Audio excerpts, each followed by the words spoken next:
Sherlock Holmes in Executioners of Essex by Scott McQuaid, produced by Pop-Up Theatre.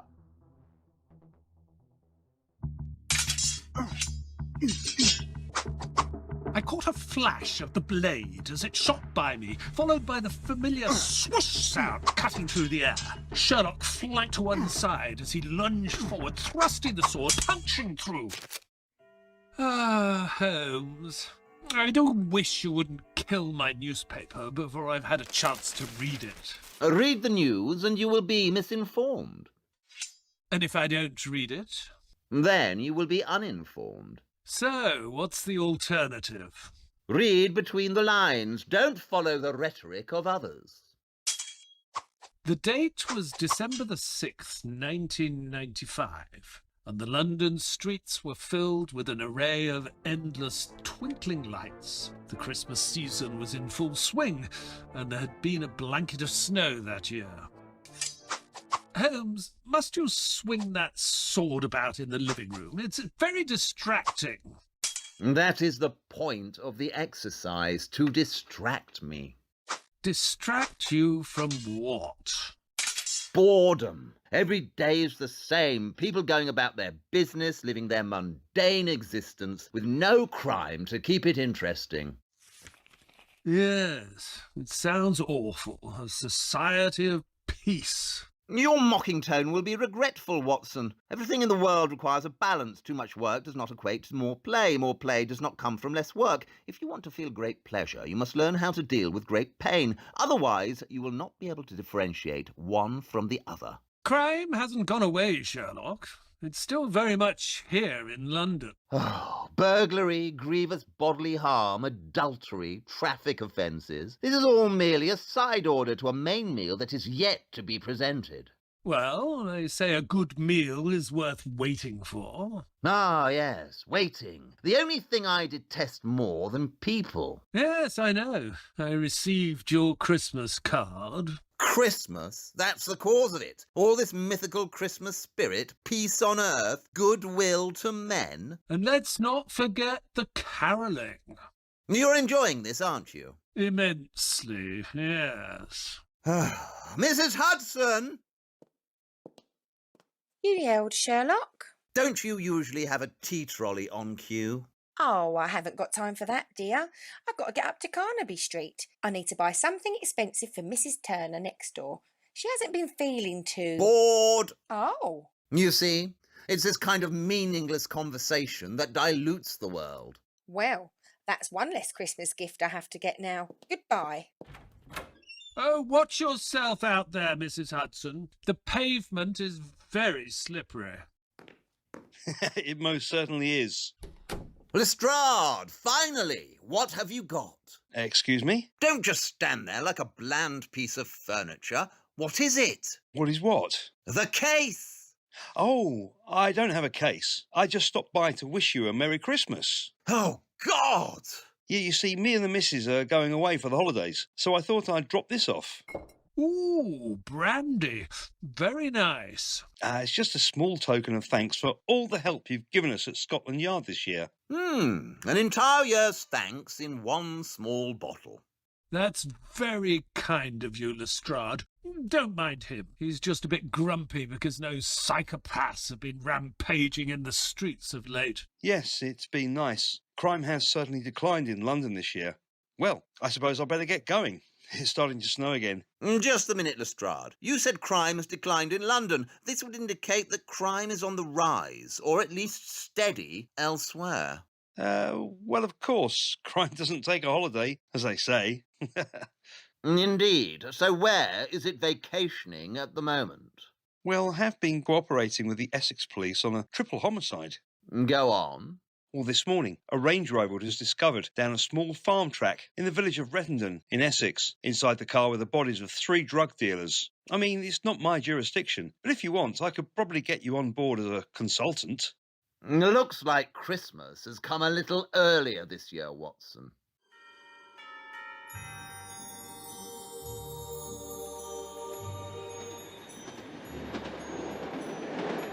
Holmes and I travelled down to Chelmsford in Essex. Holmes sat in silence, staring out of the window, smoking his pipe. I was reading a local paper from Essex that had been left on the seat by a previous commuter. The paper's front byline read, "Trio lured to their deaths." Police still seeking clear motive for Rettendon slaughter. It appears the police have no leads. Yes, Watson, that would be the general assumption from such a statement. You know, I haven't been to Essex for years. I remember as a child going to the beach in Southend. Ah, such fond memories. I say, Holmes, did you hear me? Unfortunately, I did. I was merely ignoring you in the hope that you would cease communication. Oh, really, Holmes? You know, you can be quite rude at times. Well, I'm glad my efforts have not gone unnoticed. We remained in silence for the rest of the journey. I rather thought Holmes enjoyed this awkwardness.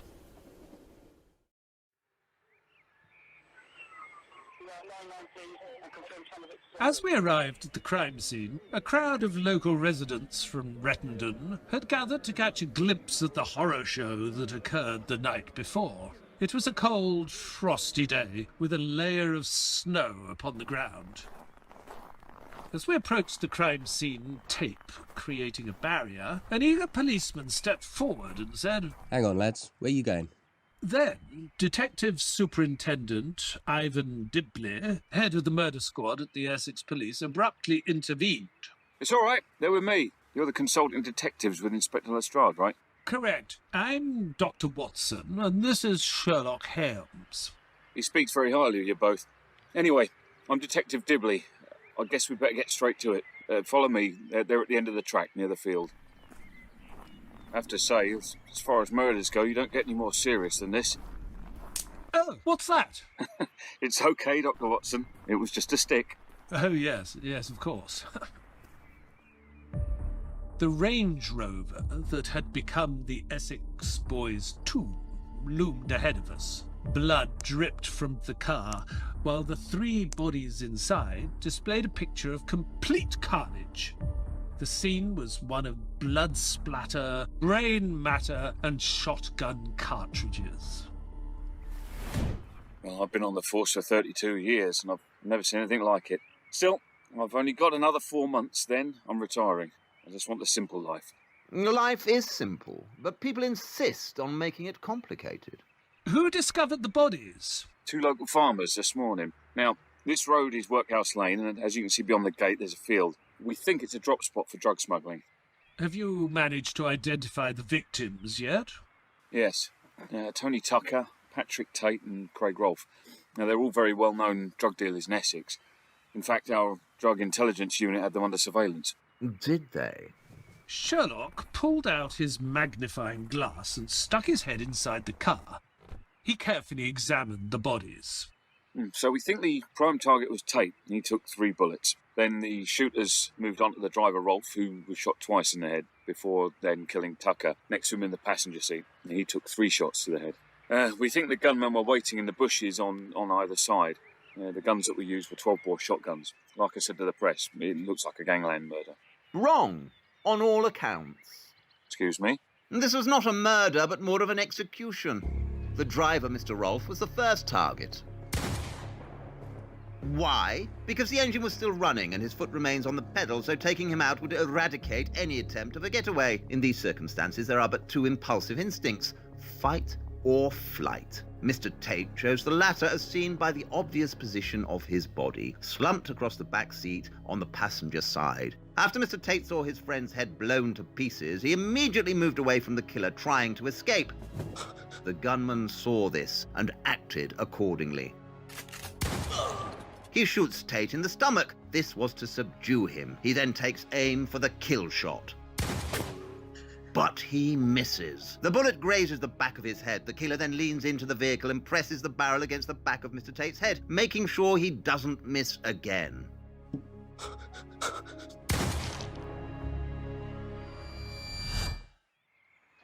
What about the other fellow sitting in the passenger seat? What's he doing while all this is going on? I'm glad you asked, Watson. Mr. Tucker did neither fight or flight, but instead froze. This deduction is made by his seemingly casual position. Look at his legs crossed beneath him and how he's still clutching his mobile phone in hand. This was his position before, during, and after the shooting. He had simply gone into shock.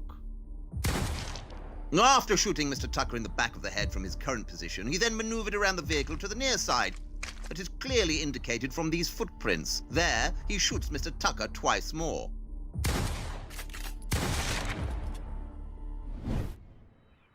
A little bit overkill, wouldn't you say? I'd say he was sending a message.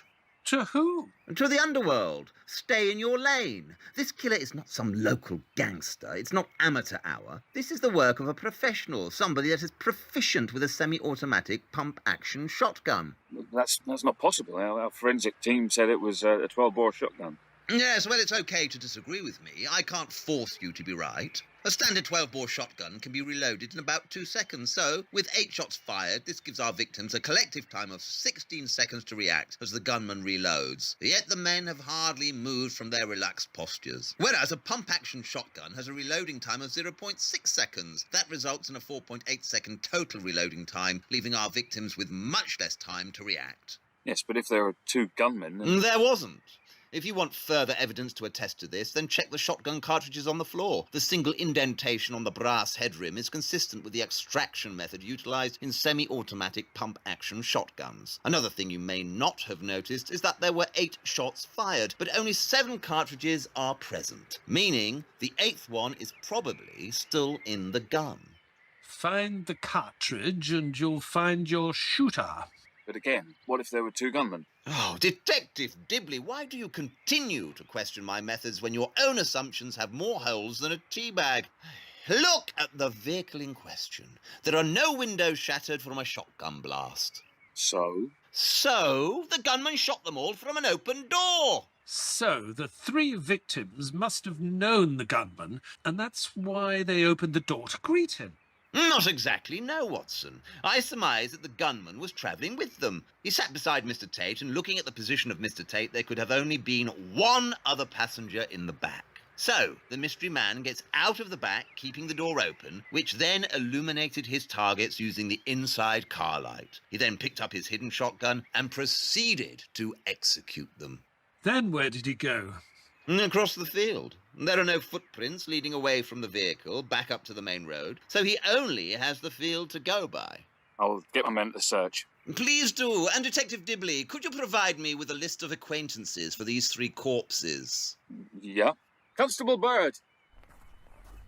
Could you make a copy of all contacts of Tate, Rolfe and Tucker for Mr. Holmes here, please? And any eyewitness reports? You heard him, Constable. Yeah, sure. You said they were drug runners. Well, in a sense, yes. I mean, they were hardly mafia-style gangsters. They didn't have any hidden warehouses or anything. Where did they distribute their drugs? Nightclubs. Their focus seemed to be Raquel's. Then we shall pay a visit to the nightclub. I'd be careful. It's a rather unsavoury place. Yeah, come on. Let's head back to the station for a cuppa.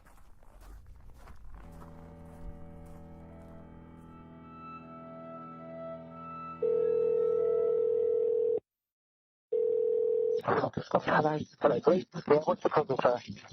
We just closed down our contract. Yeah, I was 3 days seconds. We've come across the Range Rover with 3 people in it. Yeah, we got 3 officers. I don't know what's happening to that blow over. It's just White House Farm Recton. White House Farm Recton. Look at the 3 people shot. Holmes and I sat at Essex police station listening to the recording of the phone call from a local farmer who had discovered the 3 men dead in the Range Rover.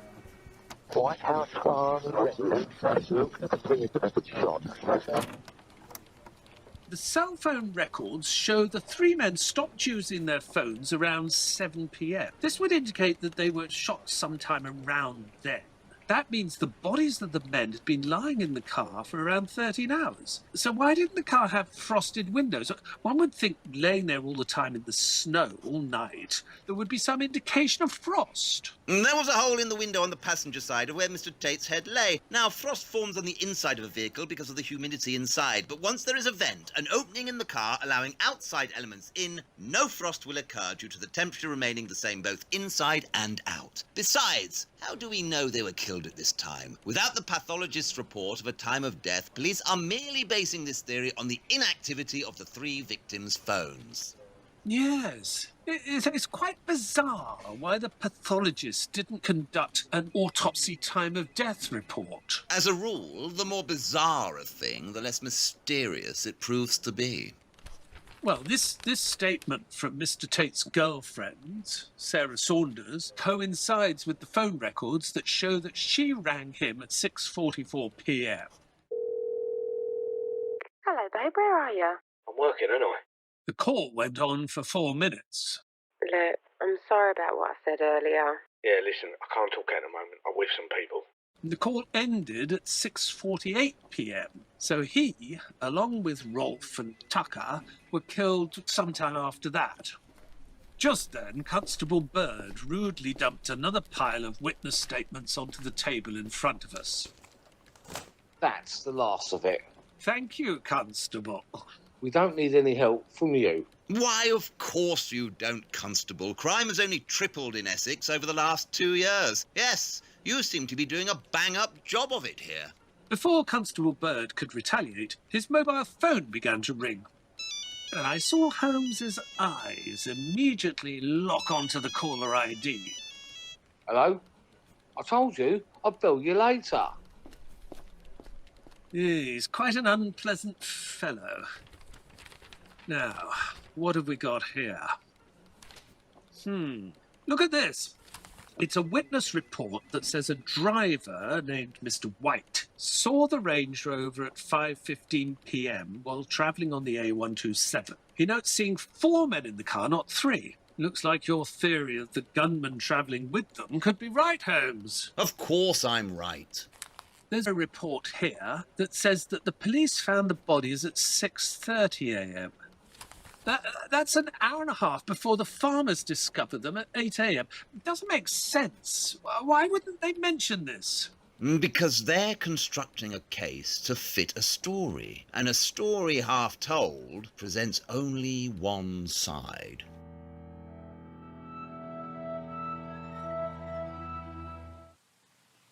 Holmes and I headed out to visit Craig Rolfe's girlfriend.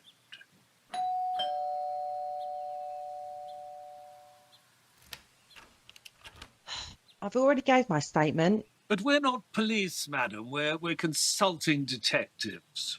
Is there a difference? What can you tell us about Mr. Rolfe's meeting last night? Craig said he was going with Tucker and Tate to meet some guy they call Mickey the Pilot. This Mickey was bringing over £16,000 worth of cannabis from abroad. So, me and Craig go to drop off £7,000 at Tucker's home, which was Craig's investment in the deal. On our way out of his house, we see Mickey driving in. Was anybody with him? Actually, there was some guy with short dark hair. He was younger than Mickey though. And when was the last time you saw Mr. Rolfe? When he picked me up to take me to Lakeside Shopping Centre, I was going to get something to wear for that night. Do you remember what time that was? Yeah, about 5:45 p.m. Very well, thank you. We can't seem to identify a continuous timeline. She says that Mr. Rolfe left her to pick up Tucker and Tate at 5:45 p.m. Yet the witness report of Mr. White notes seeing 4 men in a car at 5:15 p.m. So, either the witness statements are wrong or the police reports are off. Without a basic timeline for these events, it's going to make it near on impossible to find a killer. This case is not about who pulled the trigger, but more who paid for the trigger to be pulled.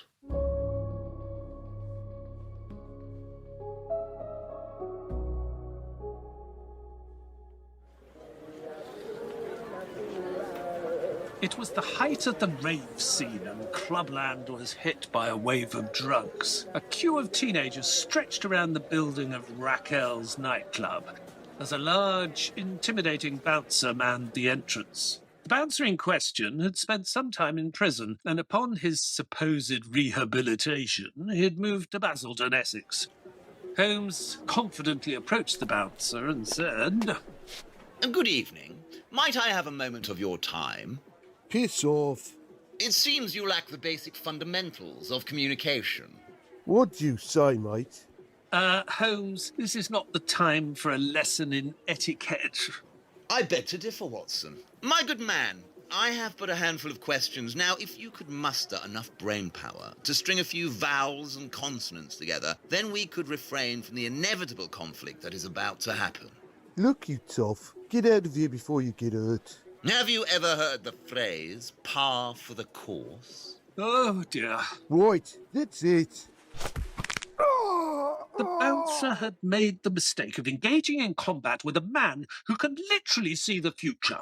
By this, I mean that he can both predict and estimate what they will do in combat before they do it. Holmes himself was a student in mixed martial arts and the walking embodiment of the Sun Tzu Art of War book. Holmes held the bouncer's arm in a firm lock and had already broken 2 of his fingers. Now, where was I? Ah, yes, par for the course. This phrase means what is normal or expected in any given circumstance. It is to say that you are predictable, and so are your actions. And this is why you find yourself in this embarrassing situation. All right, mate. I got it. Let go, eh? I trust you are aware of the recent Rettendon murders. What are you? Oh, Bill. No, none of us are Bill. I'm Dr. Watson, and this is Sherlock Holmes. We're consulting detectives with the Essex Police. Now listen here. I seek to find the killers of these Essex boys, so any information you can provide me with is much appreciated. Let me tell you, whoever killed them done the world a favour. Did you know the 3 men? We were best mates. Well, for a time. Go on. I met Tucker here at the club. He ran a security firm. He was the minder for Nigel Benn. The boxer? Well, not the greengrocer. Of course the bloody boxer. Anyway, he come up to me and said, I can get you proper money working security at raves, mate. We made like a partnership. We were mates. And what about Mr. Rolfe and Mr. Tate? I met Craig through Tucker. He was a bit of a sly one. Walked around with a chip on his shoulder, if you know what I mean. Yes, I believe we do. Anyway, not long after I met Pat Tate, he was a unit. Unit? You must excuse my learned companion. He's not linguistically well equipped in the English slang. My dear Watson, he is describing Mr. Tate as a unit, as in his size, meaning he was a big, muscular man. Please go on. Yeah, well, Pat Tate had become a name in Essex after escaping from court when he was being sentenced for a robbery. He weighed off the officers guarding him, then jumped the dock and hopped on the back of a motorbike. Anyway, they called him eventually. Then he done his bird and came out. His what? His bird. Prison time. Oh, I see. Go on. Anyway, Tate came out of prison and latched onto Tucker, and the 2 of them spend most of their time taking drugs, talking shit, and messing about with the birds. Birds? They went back to prison? No, they're birds. They're girlfriends. Are you even listening, mate? Oh, I understand what you're saying. Please continue. Yeah, well, Tate convinced Tucker there was a lot of money to be made here at Raquel's. Instead of taking a cut from the club's drug dealers, he suggested Tucker start supplying himself. Tate had made the connections in prison, and they started to import drugs from Europe directly, cutting off the middleman. And you were a part of this? Look, I run the door, nothing else. But things started to get out of hand. Tate was throwing his weight around, threatening everyone, and Tucker and Ralph even murdered a geezer. Murdered? Do the police know this? Oh, there's no proof. They made it look like he OD'd. I couldn't take it anymore.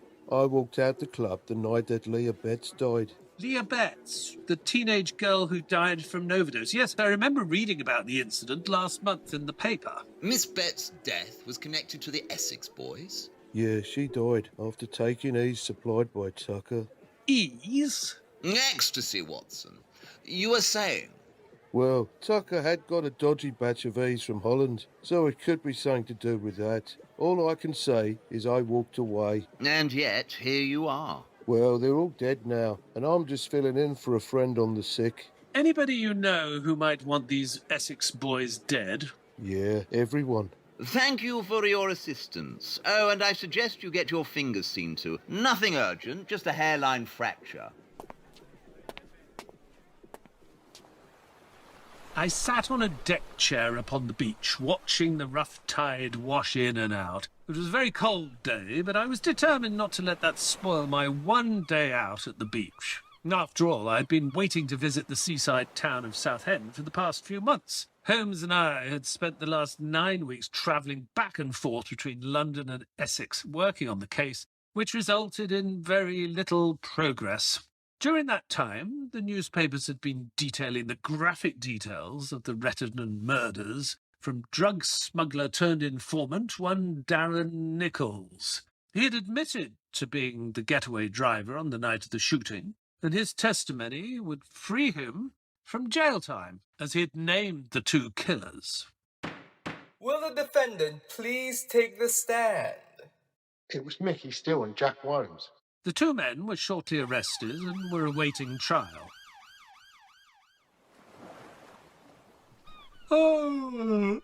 The sea air clears all the cobwebs away. If you say so, Watson. Holmes had been rather subdued in the last few weeks. It wasn't so much that he'd given up on solving the case, but more to the notion that the Essex police were not committed to resolving the crime. He sat quietly looking out to sea. I take it you read today's paper this morning? I scanned the front page while you were reading it on the train, yes. You saw Detective Dibley got his men in the end? I suppose. Puts a nice bow on top of his retirement. Everything fits into place, or has at least been orchestrated into place. What are you implying? Nothing directly, but indirectly.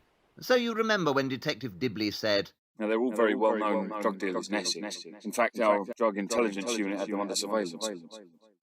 If they had Tate, Tucker and Rolfe under surveillance, then how could these men possibly be shot to pieces without any prior knowledge from Essex police? Yes, I do agree many things don't quite add up.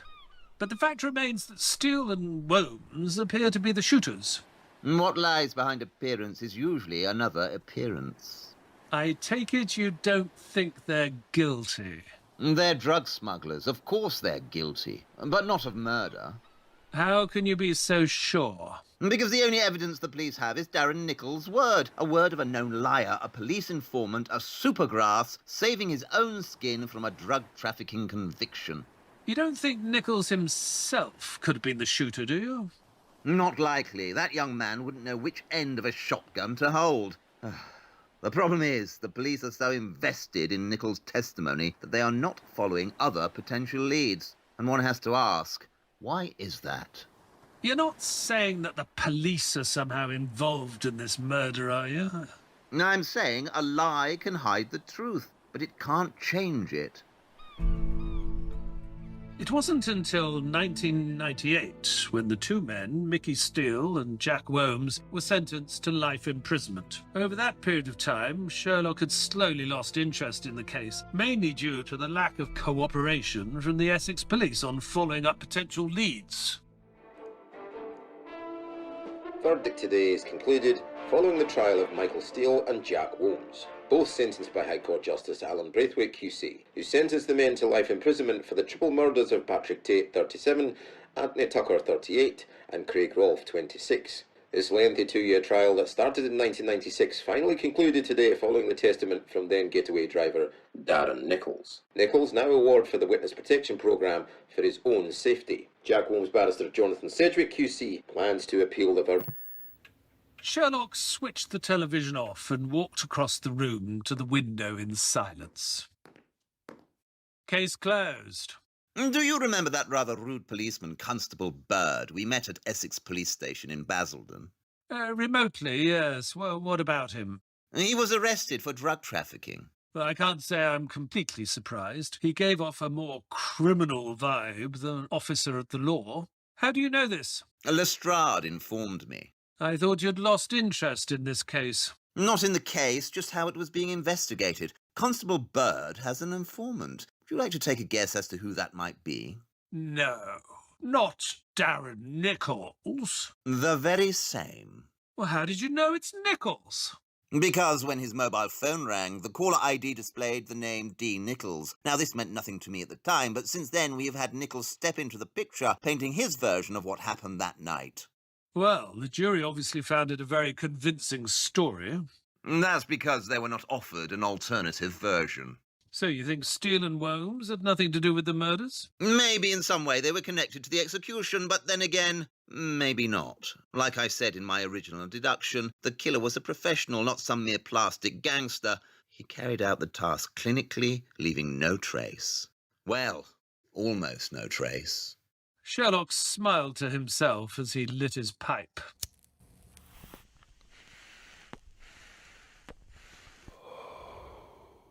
You know who the killer is, don't you?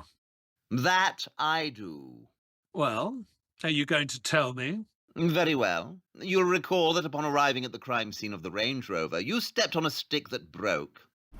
Oh, what's that? Yes, I remember, just a random stick. There was nothing random about it, my good man. I noticed that the stick you had stepped on was crossed over another stick. So? So these sticks were placed perfectly adjacent to the Range Rover. It's impossible that they had somehow fallen into that position. No, that formation was by design, man-made. Like two crossed swords? Exactly. So this symbol is what, a calling card? The symbolism of the two crossed swords pointing up means ready to fight, and two crossed swords pointing down means the fight is over. I believe that it is in the latter that the gunman's message was intended. That still doesn't explain who your shooter is. Doesn't it? Tell me, Watson, what is the badge of an expert sniper marksman in the British Army? Two rifles crossing one another. Right you are. And who do we know to be a sniper that is now a hired gunman? Sebastian Moran? Right again, Watson. Colonel Sebastian Moran was a renowned sniper in the British Army until receiving a dishonourable discharge. Thereon, he had fallen into employment with none other than Sherlock's arch-nemesis, Professor Moriarty. I haven't heard his name since the case of the empty house. Yes, one that almost cost me my life. Moran had attempted to kill Holmes by firing his rifle from the vacant house opposite our 221B residence. Holmes now stood at that very same window staring across to that house.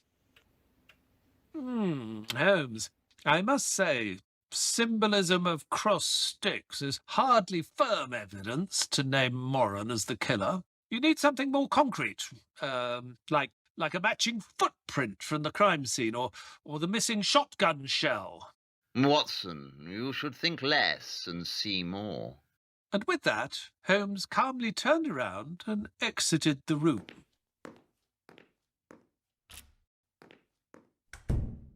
As always, there was something cryptic in Sherlock's words, so I wandered over to the window to where he'd been standing and looked across the street to the empty room in question. And there, upon the window facing me, scratched into the glass, was a cross, and beneath it, resting on the ledge, was an empty shotgun cartridge.